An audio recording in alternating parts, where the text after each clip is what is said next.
Hi friends, നമ്മൾ കുട്ടികൾക്ക് വേണ്ടി ഒരു പനീർ ഓംലെറ്റ് ഉണ്ടാക്കാം. ബൗളിൽ ഒരു മുട്ടയും കുറച്ച് ക്യാരറ്റും കുറച്ച് പനീറും അതിലിടുക. പനീർ ഗ്രേറ്റ് ചെയ്ത് ഇടണേ. കുറച്ച് ഉപ്പും പെപ്പറും ഇട്ട് നല്ലോണം മിക്സ് ചെയ്യണം.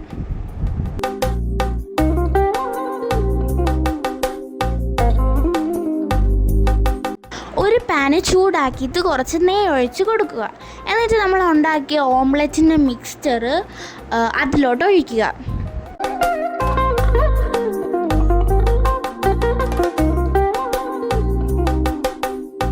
അങ്ങനെ നമ്മുടെ ഓംലെറ്റ് റെഡി ആയല്ലോ.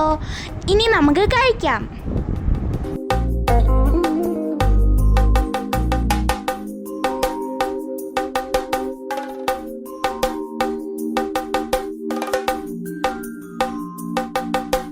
Okay, bye bye.